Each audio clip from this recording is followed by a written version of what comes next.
के बताओ यार।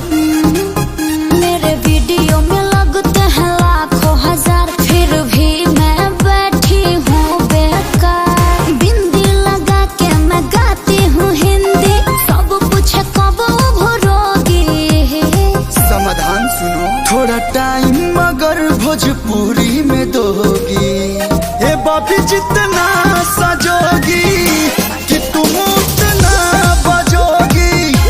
ए बाबी जितना सजोगी कि तुम उतना बजोगी।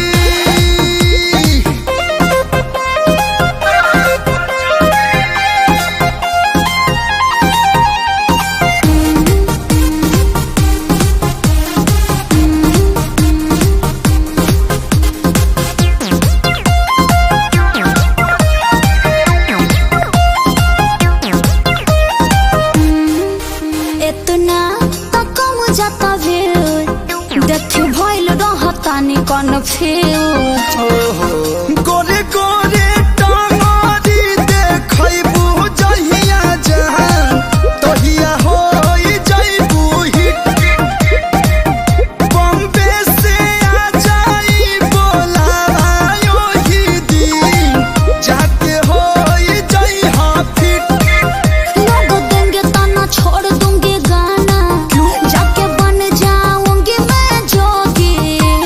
सरंगी बजेबू का, थोड़ा टाइम मगर भोजपुरी में दोगी। ए बाबी जितना सजोगी कि तुम उतना बजोगी। ए बाबी जितना सजोगी कि तुम उतना बजोगी।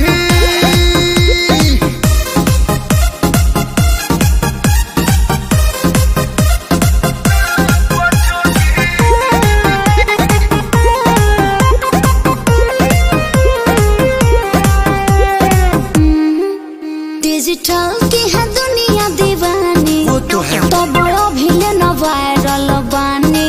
विवाद करा दो जतने देखैबू सटाडम उतने पहिबू।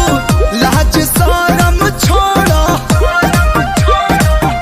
अखिलेश से गाना लिखावा के कोलू संगे तू नाता जोड़ो। ना सुधरम ये होई न करो, काहे? घर वाले कहते बाबू तुम फंसोगे।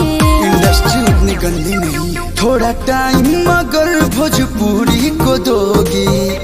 ए बाबी जितना